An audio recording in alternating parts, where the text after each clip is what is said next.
Hi everyone, स्वागत है आप सभी का टीचिंग गोल्स के लर्निंग प्लेटफॉर्म पर। आई होप आप सभी लोग अच्छे होंगे। तो आज से मैं आपकी स्टार्ट कर रही हूँ सीईटी मेंस। आपके एग्जाम है, सभी को पता है 5 और 6 अगस्त को आपके यहाँ पर एग्जाम हो रहे हैं। तो डिजास्टर मैनेजमेंट की आज मैराथन क्लास नंबर 1 रहने वाली है। प्रैक्टिस क्वेश्चंस यहाँ पर कवर करने की कोशिश करेंगे। कंप्लीट ऑल ओवर जो क्वेश्चंस हैं, जितना भी आपको सिलेबस दिया गया है उसके अंदर से कवर करने की कोशिश करें। अगर आप ऐसे क्वेश्चन बना पाते हैं तो आप एग्जाम में भी अच्छे क्वेश्चन बना पाएंगे, ऐसी उम्मीद है। और अगर आपको ये सेशन अच्छा लगता है तो इसको जरूर लाइक करिए, शेयर करिए सभी के साथ। और अगर टीचिंग कोर्स को सब्सक्राइब नहीं किया है तो आप फटाफट से कर लीजिए। आपका अगर रिस्पॉन्स अच्छा मिला तो फिर ईवीएस के लिए भी ऐसे ही मैराथन जरूर लेकर के आएंगे। साथ ही और भी अगर आप मैराथन चाहेंगे तो आप मुझे कमेंट करके जरूर बताइएगा। फर्स्ट क्वेश्चन की तरफ मूव करते हैं। The National Disaster Management Division in India is the nodal division in the Ministry of Home Affairs for Disaster Management, who is ex officio chairman of the National Disaster Management Authority. मैंने आपको disaster management की कुछ 8 या 9 classes करवाई हुई है शायद, और इन क्लासेस के अंदर मैंने आपको कंप्लीट डिस्कस किया हुआ है। जिन्होंने भी पीडीएफ का एक्सेस लिया है उन्होंने अच्छे से पढ़ लिया होगा। अगर आपने मेरी वाली चीजें अगर पढ़ी है तो आप इन क्वेश्चंस को आराम से बना पाएंगे। अगर आप अभी भी 4-5 दिनों के लिए लेना चाहते हैं तो आप पीडीएफ का एक्सेस ले सकते हैं। ठीक है, चलिए डिजास्टर मैनेजमेंट है। अब इसके अंदर आपका सबसे फर्स्ट क्वेश्चन है और बहुत ही बेसिक क्वेश्चन आप मैं कहूंगी यहाँ पर ये है। अगर आप इसका अगर जवाब अगर आप देने में थोड़ी अगर कठिनाई आपको आती है तो मतलब आपकी डिजास्टर मैनेजमेंट के ऊपर जो पकड़ है वो कहीं ना कहीं अच्छी नहीं। तो अगर आपसे पूछा गया है, देखो आपसे थोड़ा लंबा क्वेश्चन आपको लग रहा होगा बट ये शॉर्ट्स में भी हो सकता था। भारत में आपदा प्रबंधन के लिए राष्ट्रीय आपदा प्रबंधन विभाग गृह मंत्रालय में एक नोडल विभाग है। ये आपके लिए अगेन एक अलग क्वेश्चन हो गया। ठीक है, कि किस नोडल एजेंसी के अंतर्गत आती है एनडीएम में, तो वो आपकी किस नोडल एजेंसी के अंतर्गत आती है, मिनिस्ट्री ऑफ होम अफेयर्स के अंतर्गत आती है। ठीक है, अब इसके जो है चेयरमैन आपसे पूछा गया है कि इसके अध्यक्ष कौन है। राष्ट्रीय आपदा प्रबंधन प्राधिकरण के अध्यक्ष आपसे पूछे गए हैं, नेशनल डिजास्टर मैनेजमेंट डिवीजन के अध्यक्ष आपसे पूछे गए हैं। तो इसका जो करेक्ट आंसर है वो आपका ऑप्शन नंबर ए हो जाएगा। कौन? प्रधानमंत्री। ठीक है, आपके जो प्रधानमंत्री है राइट नाउ नरेंद्र मोदी है, और नरेंद्र मोदी जी इसके क्या हो जाते हैं? अध्यक्ष हो जाते हैं नेशनल डिजास्टर मैनेजमेंट अथॉरिटी। ठीक है, तो ये आपको थोड़ा सा ध्यान में रखना है। डिजास्टर मैनेजमेंट एक्ट क्या होता है? NDMA, national disaster management authority, state disaster management authority, district disaster management authority. I think आप सबने ये सारी चीजें पढ़ ली होंगी, तब आप इन क्वेश्चंस को बना सकती हैं। मैं इनको इस वीडियो को अपलोड करने के बाद इसको प्रीमियर में डाल दूंगी ताकि आपके लिए एक तरीके से लाइव वीडियो आपको वो मिल जाएगी और फिर आप अपने आंसर्स भी दे सकते हैं। ठीक है, तो आप जरूर उस चीज को अटेंड करना और बाद में बताना आपके यहाँ पर कितने नंबर बनते हैं। फर्स्ट का जो आंसर हो जाता है वो ऑप्शन नंबर ए हो जाएगा, प्राइम मिनिस्टर। थोड़ा सा इस चीज के बारे में, वैसे मैंने बहुत डिटेल्स आपको ऑलरेडी प्रोवाइड कर रखी है बट मेरी आदत होती है मैं थोड़ा एक्सप्लेन करके चलती हूँ। जो नेशनल डिजास्टर मैनेजमेंट अथॉरिटी है इसको कॉन्स्टिट्यूट किया गया था 27 सितंबर 2006 को। ये सारी चीजें डिजास्टर मैनेजमेंट एक्ट जब आपका आया था, डिजास्टर मैनेजमेंट एक्ट 2005 जब हम पढ़ते हैं तो उसके बाद आपकी ये सारी चीजें इसी एक्ट के अकॉर्डिंग लाई गई थी। डिजास्टर मैनेजमेंट एक्ट आया था 2005 में, और ये क्यों आया था? सुनामी आई थी। अगर आपको याद हो, सुनामी आई थी 2004 में। ठीक है, आप सभी को पता है ना, सुनामी आई थी 2004 में। और जब सुनामी आई थी तो उसके बाद जो परिणाम थे वो काफी भयंकर थे। फिर डिजास्टर मैनेजमेंट अथॉरिटी का डिजास्टर मैनेजमेंट एक्ट बनाया गया 2005 में, और उसके बाद आपकी जितनी भी ये अथॉरिटी है, नेशनल डिजास्टर मैनेजमेंट अथॉरिटी जो कि नेशनल लेवल पर है, फिर आपकी स्टेट डिजास्टर मैनेजमेंट अथॉरिटी है जो कि स्टेट लेवल पर है, और district management disaster management authority जो आपकी आती है जिले लेवल पर होती है। तो ये सारी चीजें इस एक्ट के अंतर्गत ही आती है, डिजास्टर मैनेजमेंट एक्ट 2005 के। ठीक है, in accordance with the disaster management act 2005 with the prime minister as its chairperson. तो प्राइम मिनिस्टर यानी कि जो हमारे प्रधानमंत्री है वो इसके चेयरपर्सन हो जाते हैं, और इनके अलावा 9 अदर मेंबर भी होते हैं, और इन्हीं 9 अदर मेंबर्स में से एक वाइस चेयरपर्सन भी होता है। ठीक है, उपाध्यक्ष भी यहाँ पर एक होता है। तो आपको ये ध्यान में रखना है कितने मेंबर तो होते हैं। तो आपका एक अध्यक्ष होता है, एक आपका हेड होता है, उसके साथ साथ 9 मेंबर्स भी होते हैं डिजास्टर मैनेजमेंट अथॉरिटी। ठीक है, तो कुछ क्वेश्चन ये यहाँ पर मैंने आपको एक क्वेश्चन के अंदर काफी चीजें कवर करवा दी हैं आपके रिवीजन के लिए। यहाँ सारी चीजें शायद आपको अच्छा लगे। ये सेकंड क्वेश्चन पर चलते हैं। Who controls the national disaster response force formed under the disaster management act 2005। Disaster management act 2005 मैंने अभी आपको बताया। अब इसमें ये पूछा गया है कि इसके अंदर आपकी जो एनडीआरएफ है, नेशनल डिजास्टर रिस्पांस फोर्स है, इनको कंट्रोल करने का काम कौन करता है, इनको कौन नियंत्रित करने का काम करता है, कौन इनको संचालन इनका करता है? प्रधानमंत्री करते हैं, होम मिनिस्टर करते हैं, या फिर पार्लियामेंट्री जो वर्कर मिनिस्टर है वो करते हैं, या फिर सेंट्रल फॉरेस्ट और एनवायरमेंटल मिनिस्टर यहाँ पर करते हैं। तो इस चीज को आप जरूर ध्यान में रखेंगे कि इनको नियंत्रण करने का काम कौन करते हैं। Option number 2 home minister. और राइट नाउ अपने होम मिनिस्टर कौन है, अपने गृह मंत्री कौन है? अमित शाह। ठीक है, मोटा भाई अमित शाह कौन है? हमारे जो है गृह मंत्री है, और ये जो अमित शाह जी है वो इनको कंट्रोल करने का काम करती है नेशनल डिजास्टर रिस्पांस फोर्स। ठीक है, तो सेकंड क्वेश्चन का आंसर आ जाएगा ऑप्शन नंबर 2। थोड़ा इस चीज के बारे में डाटा और कलेक्ट करते चलो कि national disaster response force NDRF इसको कंस्टिट्यूट किया गया था under section 46 of the disaster management act 2005। और ये जो नेशनल डिजास्टर रिस्पांस फोर्स है इसको एडमिनिस्टर्ड किया जाता है यानी कि by the union home minister, यानी कि जो केंद्रीय जो गृह मंत्रालय है, जो गृह मंत्री हैं उनके द्वारा इस चीज को एक तरीके से शासित किया जाता है, कंट्रोल किया जाता है, जो कि एक अपेक्स डिसीजन मेकिंग बॉडी हो जाती है, यानी कि एक सर्वोच्च बॉडी हो जाती है जो डिसीजन भी लेगी during and after a disaster. किसी भी डिजास्टर के टाइम पर जो भी चीजें होनी है वो सब कहाँ से निकलती है? यहाँ से निकलती है। ठीक है, इसको मैनेज किया जाता है सेंट्रल गवर्नमेंट के द्वारा to control the expense of emergency response. अगर डिजास्टर हुई है तो एक तत्काल जो बचाव कार्य चलता है, जो इमरजेंसी जो रिस्पांस चलते हैं, जो एक तरीके से क्विक जो चीजें चलती हैं वो यहाँ से होती है। रिलीफ कार्य चलते हैं, रिहेबिलिटेशन होते हैं due to the threatening disaster situation और डिजास्टर इन द कंट्री। तो जो मेन अपेक्स बॉडी हो जाती है वो आपकी कौन हो जाती है? यहाँ से ये सारी चीजें एक तरीके से चलती है। तो आपने सारी चीजें ध्यान में रखनी है। एनडीआरएफ भी आपने अच्छे से पढ़ना है, मैंने अपनी हर वीडियो में इन टॉपिक्स को एक एक करके अच्छे से डिस्कस किया है। तो अगर आप अपने अगर चैनल में जो प्लेलिस्ट मैंने बनाई है उसको आप जरूर देख करके जाना, आपको बहुत हेल्प वहां से होने वाली है। और इतनी बड़ी लेंदी वीडियो भी मैंने नहीं बनाई है। तो डिजास्टर रिस्पांस फोर्स है एनडीआरएफ। ठीक है, इस चीज को आप जरूर ध्यान में रखेंगे। सारी चीजें कहाँ से निकल के आ रही है? डिजास्टर मैनेजमेंट एक्ट 2005 से ही निकल के आ रही है। चलिए नेक्स्ट पे बढ़ते हैं। Which section of the disaster management act 2005 empowers governor of a state to establish state disaster management authority? आपदा प्रबंधन नियम 2005 के किस भाग में राज्य के राज्यपाल को स्टेट डिजास्टर मैनेजमेंट अथॉरिटी स्थापित करने का अधिकार दिया गया है? तो आपसे यहाँ पर सेक्शन पूछा गया है कि सेक्शन के अंतर्गत जो कोई भी किसी भी राज्य का जो राज्यपाल होता है वो स्टेट लेवल पर एक मैनेजमेंट अथॉरिटी को यहाँ पर लाता है। ये कौन से सेक्शन के तहत आता है? तो सेक्शन 14 के तहत आता है, 15 के तहत, या फिर 16 के तहत? तो इसका जो करेक्ट आंसर आ जाएगा वो ऑप्शन नंबर ए हो जाता है। सेक्शन 14 के तहत ये सारी चीजें यहाँ पर होती है। ठीक है, तो ऑप्शन नंबर 1 यहाँ पर क्या हो जाएगा?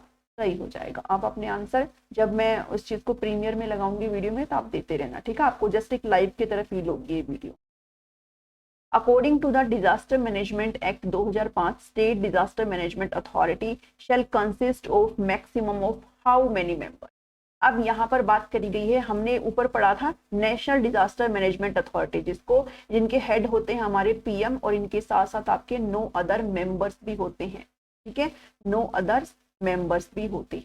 यहाँ पर बात करी जा रही है एसडीएम यानी कि स्टेट डिजास्टर मैनेजमेंट अथॉरिटी। इनके अंदर कितने सदस्य होते हैं? तो इनके अंदर आपके टोटल 9 मेंबर्स होती है। ठीक है, कितने मेंबर्स होते हैं? टोटल 9 मेंबर्स होते हैं। आप इन चीज को जरूर ध्यान में, ये सारी चीजें आपकी डिजास्टर मैनेजमेंट एक्ट 2005 से ही निकल करके आ रही है।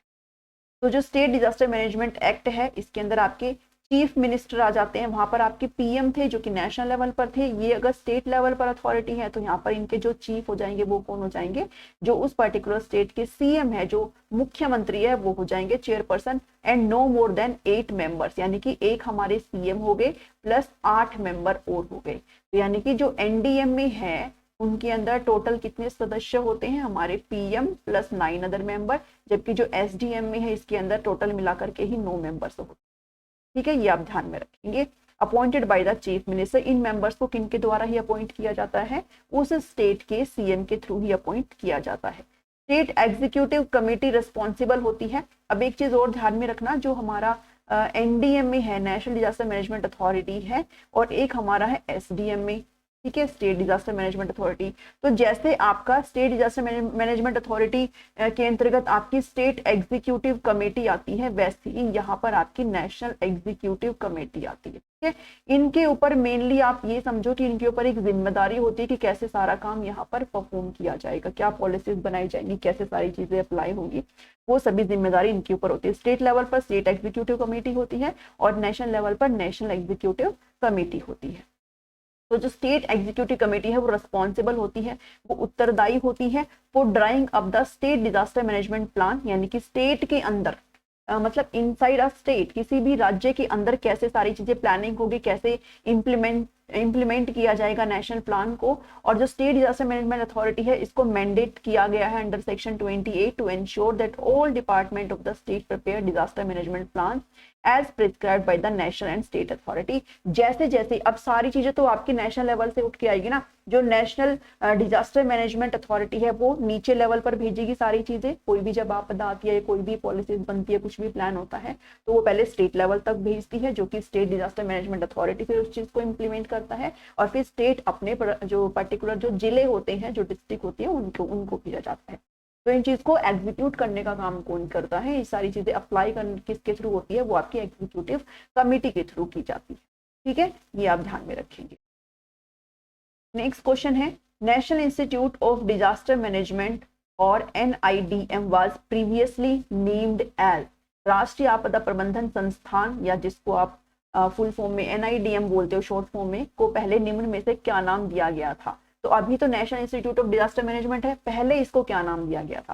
पहले इसको नाम national centre of disaster management दिया गया था, national council of disaster management दिया गया था, नेशनल कमेटी बोला गया था, या फिर नेशनल टास्क फोर्स बोला गया। तो इसका correct answer option number A हो जाएगा, 1 हो जाएगा। इसको national centre of disaster management यानी कि राष्ट्रीय आपदा प्रबंधन केंद्र इसको बोला गया था। तो ऑप्शन नंबर 1 यहाँ पर करेक्ट हो जाएगा। विच of the following authority assist SDMA state disaster management authority in the performance of its functions, इनमें से कौन सी जो अथॉरिटी है, कौन सा प्राधिकरण है अपने कार्यों के प्रदर्शन में SDMA की सहायता करता है? तो कौन करता है? तो मैंने आपको बताया ना कि SDMA के अंतर्गत आपकी स्टेट एग्जीक्यूटिव कमेटी होती है, जो कि सारी चीजें काम करती है, सारे एक तरीके से हेल्प करती है, एग्जीक्यूट करती है सभी प्लान्स को। और NDMA के अंतर्गत आपकी क्या आ जाती है? नेशनल एग्जीक्यूटिव कमेटी आ जाती है। तो यहाँ पर बात NDMA की नहीं हो रही, स्टेट लेवल पर जो मैनेजमेंट अथॉरिटी है उसकी बात हो रही है। तो यहाँ पर क्या आ जाएगा आपका आंसर? ऑप्शन नंबर 3 हो जाएगा, स्टेट एग्जीक्यूटिव कमेटी, राज्य कार्यकारी समिति इसका आंसर हो जाएगा। नेक्स्ट क्वेश्चन पर बढ़ते हैं। कैसे लग रहे हैं आपको क्वेश्चंस, जरूर मुझे कमेंट करके बताना, और अगर आपको अगला क्लास इसी सीरीज पर चाहिए तो आप जरूर बताना। ठीक है, अगर इस वीडियो को अच्छा रिस्पॉन्स मिला, अगर आपका प्यार मिला, तो फिर मैं आपके लिए जो EVS के लिए मैराथन है वो भी लाने की कोशिश करूंगी। National institute of disaster management is located at, कहाँ पर लोकेट करता है national institute of disaster management? तो कहाँ पर? विक्रम नगर नई दिल्ली में, विजयनगर दिल्ली में, तिलक नगर दिल्ली में, या फिर नोएडा के अंदर? तो करेक्ट आंसर ए आ जाएगा, ऑप्शन नंबर 1, विक्रम नगर नई दिल्ली के अंदर ये जो है लाई करता है, लोकेट करता है।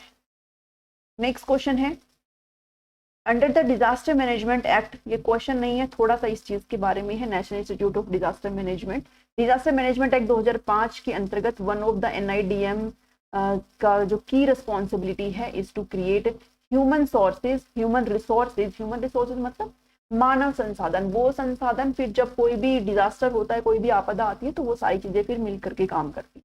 तो ह्यूमन रिसोर्सेज को क्रिएट करना, कैपेसिटीज जो है, जो क्षमता है, उनको बढ़ाने का काम करता है, ट्रेनिंग देने का काम किया जाता है, रिसर्च वगैरह होती है, डॉक्यूमेंट्स वगैरह होते हैं, सारी चीजें। तो ये डिजास्टर मैनेजमेंट प्रोजेक्ट्स वगैरह है, जो दस्तावेजीकरण है, वो सारी चीजें कहाँ पर होती है? आपका national institute of disaster management. ये इंस्टीट्यूट है, और इंस्टीट्यूट के अंदर क्या काम किया जाता है? भाई एक तरीके से चीजें सिखाई जाती है, एक तरीके से एजुकेशन आप कह सकते हो। तो इस चीज से रिगार्डिंग जितनी भी चीजें होती हैं वो कहाँ होती है? आपकी national institute of disaster management के अंतर्गत होती है। और national institute of disaster management is a premier institute for training and capacity development. यहाँ पर प्रशिक्षण भी दिया जाता है, साथ ही जो कैपेसिटी है उसका डेवलपमेंट करने के लिए प्रोग्राम्स चलाए जाते हैं, ताकि जो प्राकृतिक आपदाएं हैं इंडिया के अंदर नेशनल लेवल पर या फिर किसी भी रीजनल बेसिस पर उनको मैनेज किया जा सके। तो ये कहाँ पर होती है सारी चीजें, ट्रेनिंग वगैरह? National institute of disaster management. Which of the following is post disaster measure, इसमें से कौन सा पोस्ट डिजास्टर मेजर है? पोस्ट मतलब डिजास्टर हो चुका है, ठीक है, डिजास्टर हो चुका है, उसके बाद आप कौन से मेजर अपनाते हैं, कौन से आप उपाय करते हैं, तो वो आपको इनमें से बताना है कि आप रिकंस्ट्रक्शन करते हो, पुनर्निर्माण करते हो, या फिर प्लानिंग एंड पॉलिसीज करते हो, योजना और नीतियां लाते हो, अर्ली वार्निंग करते हो, पूर्व चेतावनी करते हो, या फिर जोनिंग करते हो, या फिर क्षेत्रीकरण करते हो। तो देखो आपका डिजास्टर हो चुका है और आपके ना मैंने स्टेप्स भी करवाए थे, कितने स्टेप्स में होता है आपके साथ मैंने डिस्कस किया था।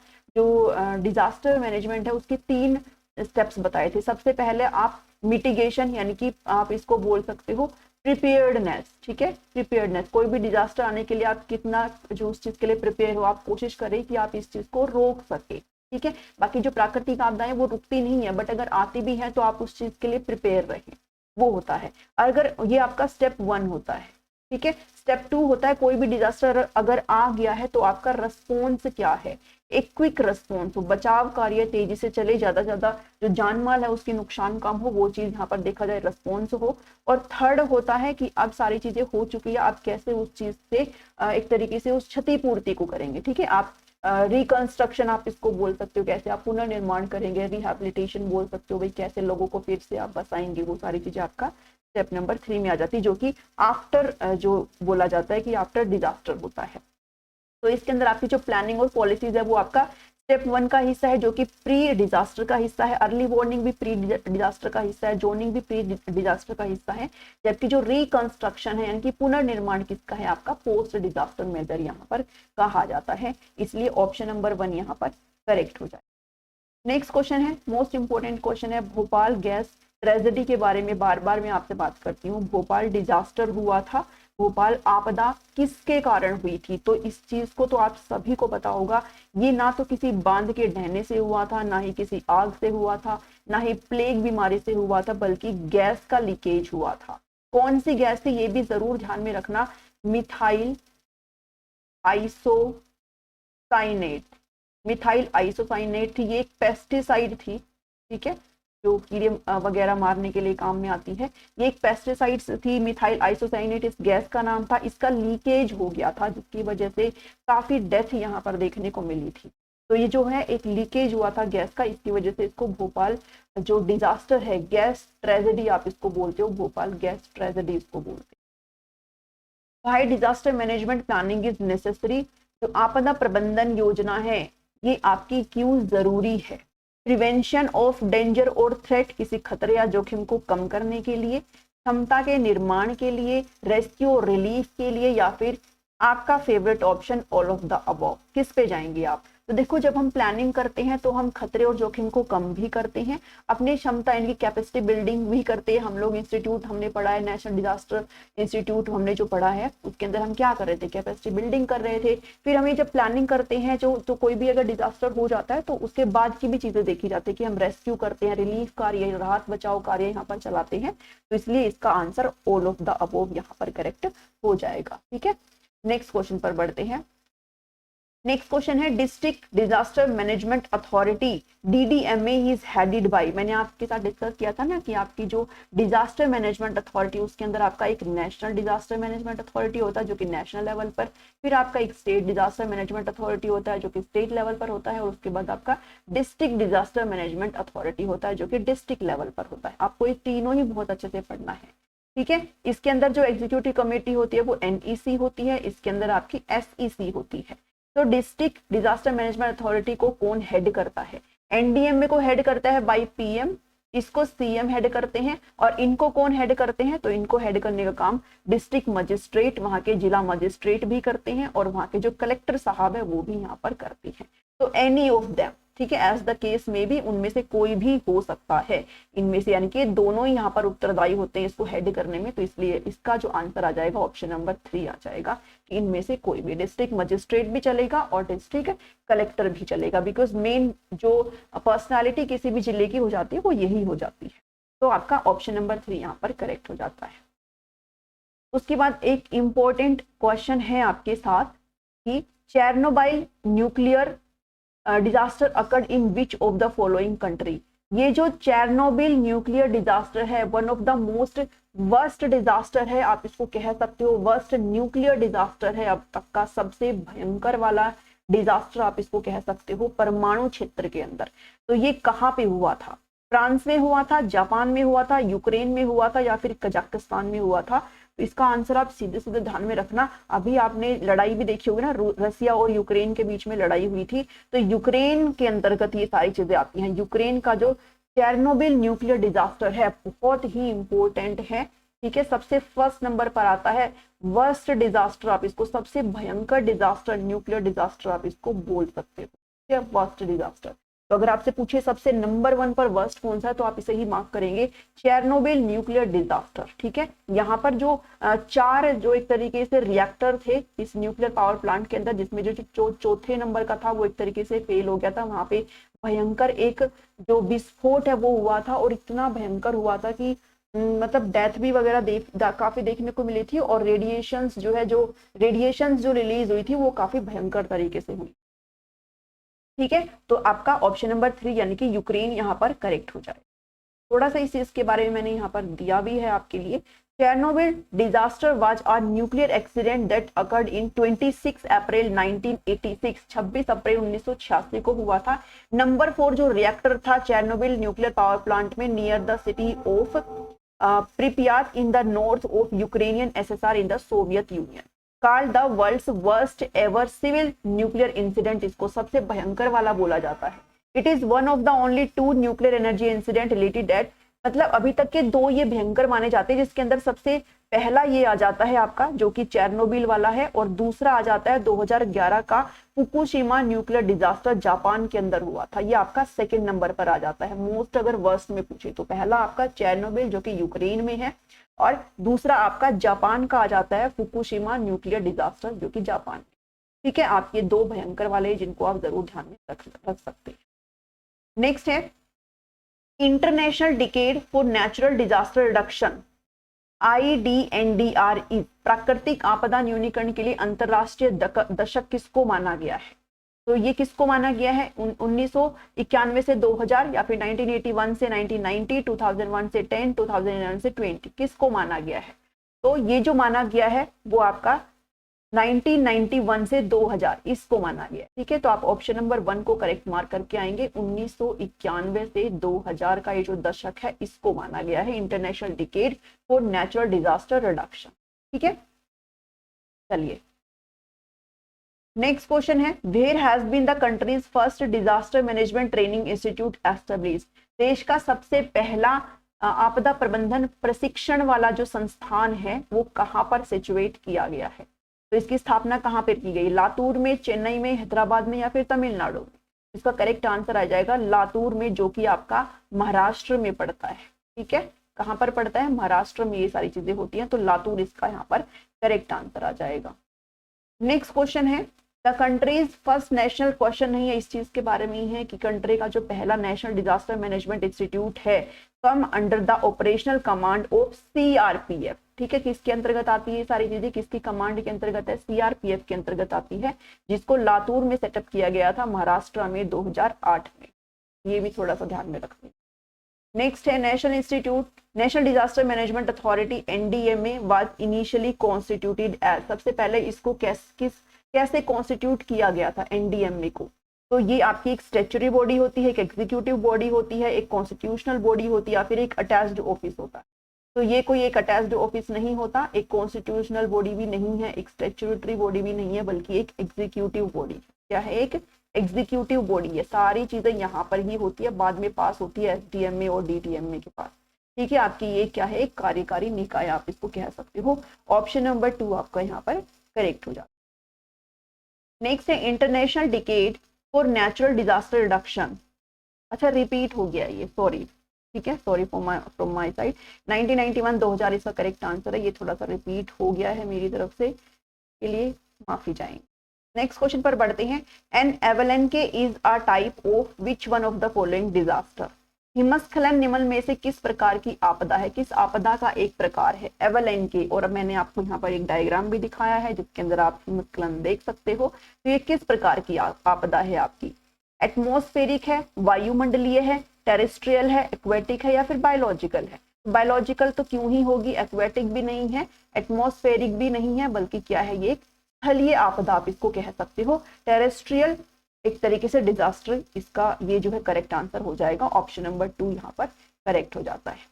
नेक्स्ट है which of the following is not known as natural disaster, इसमें से कौन सा प्राकृतिक आपदा नहीं है? तो बाढ़ का आना तो प्राकृतिक आपदा है ही, अर्थक्वेक भी प्राकृतिक होता है, सुनामी भी प्राकृतिक होता है, जबकि जो न्यूक्लियर ब्लास्ट है वो प्राकृतिक नहीं होता, ये कैसा होता है, ये मैन मेड होता है, ठीक है, मानव निर्मित आपदा आप इसको कह सकते हैं, ठीक है। इसके अंदर जो न्यूक्लियर रिएक्शंस वगैरह कराई जाती है, जो कि मैन के थ्रू कराई जाती है, हम लोग करवाते हैं, तो न्यूक्लियर ब्लास्ट इसका करेक्ट आंसर हो जाएगा, बिकॉज हमसे नोट पूछा है।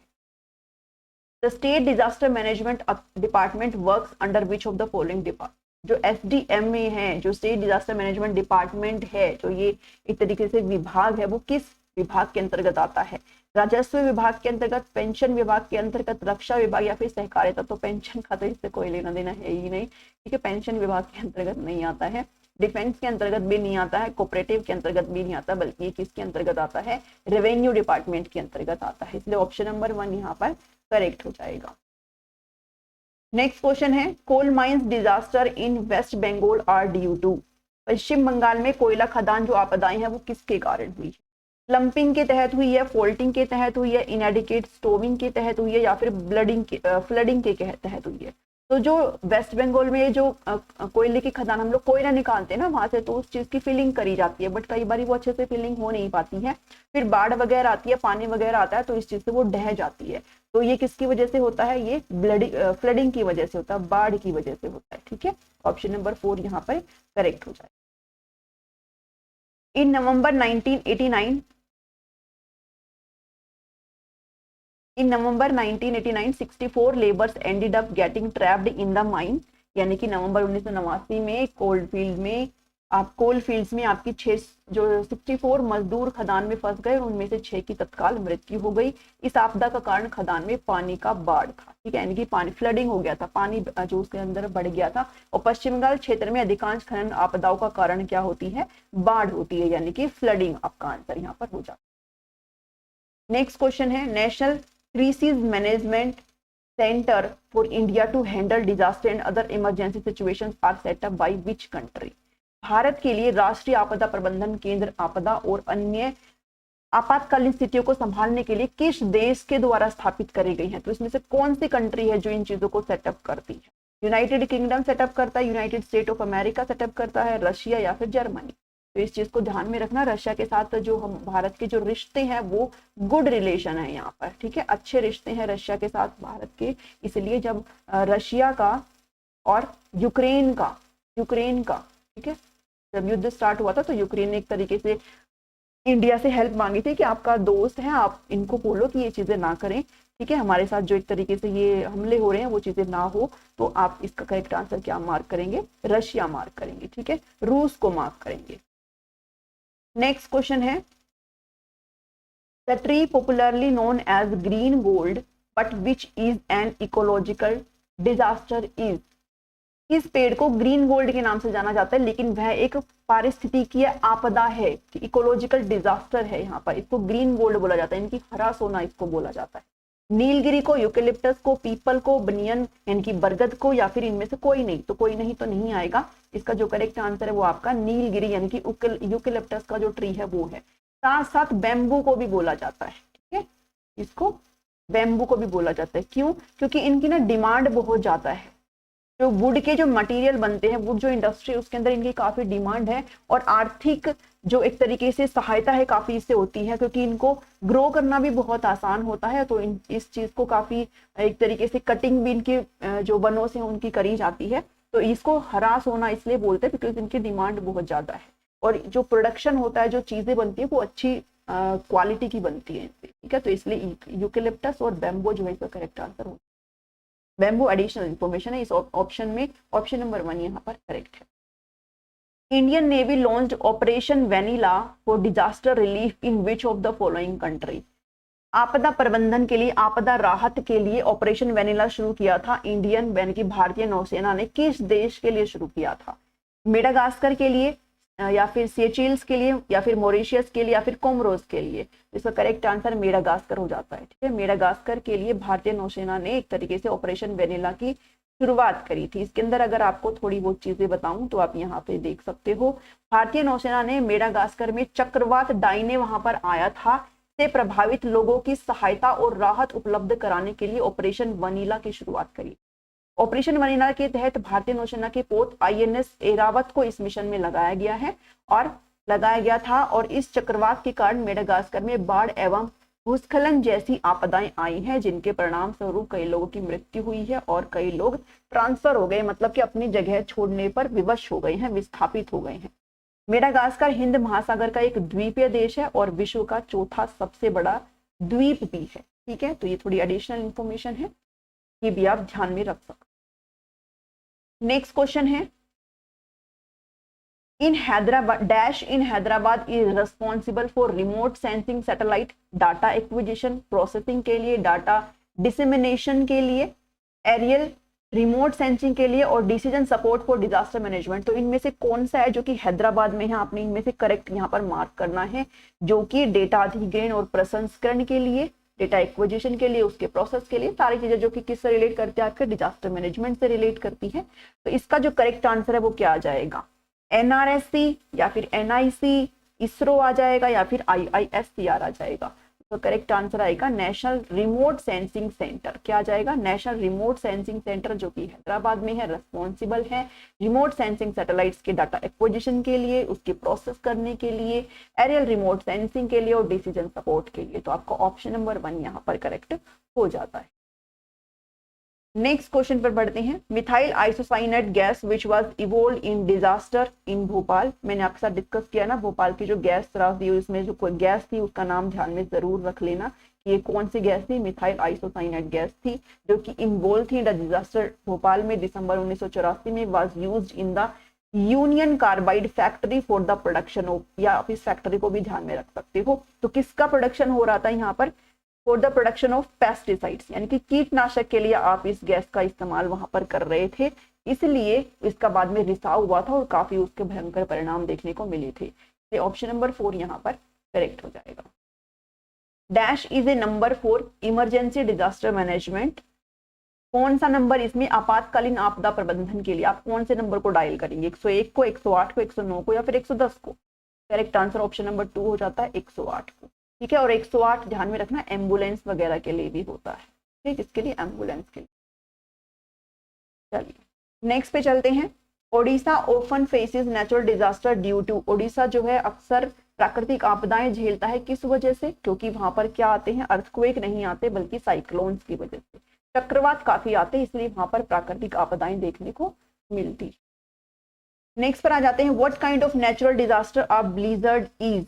इनमें से बर्फानी तूफान किस तरह की प्राकृतिक आपदाएं हैं? आप इसमें देख सकते हो बर्फ के तूफान आते हैं। एटमॉस्फेरिक है, एक्वेटिक तो कैसे ही होगी, जियोलॉजिकल भी नहीं है, बायोस्फेरिक भी नहीं है, इसलिए ये इसका करेक्ट आंसर एटमॉस्फेरिक आ जाएगा, यानी कि एक वायुमंडलीय प्राकृतिक आपदा आप इसको कह सकते। नेक्स्ट है, which law was enacted after the Bhopal gas tragedy. Bhopal की जो गैस ट्रेजेडी हुई थी उसके बाद किस लॉ को लाया गया था? एनवायरमेंटल प्रोटेक्शन एक्ट को लाया गया था, एयर एक्ट को लाया गया था, पोल्यूशन कंट्रोल एक्ट को लाया गया था, या फिर डिजास्टर मैनेजमेंट एक्ट तो बहुत बाद में आया था, 2005 में आया था। ठीक है, तो एनवायरमेंट प्रोटेक्शन एक्ट आप यहाँ पर मार्क करेंगे। कौन आया था? एनवायरमेंट प्रोटेक्शन एक्ट, आप इसको मार्क करेंगे। इसके बारे में थोड़ा सा नॉलेज और भी लेनी है आपने।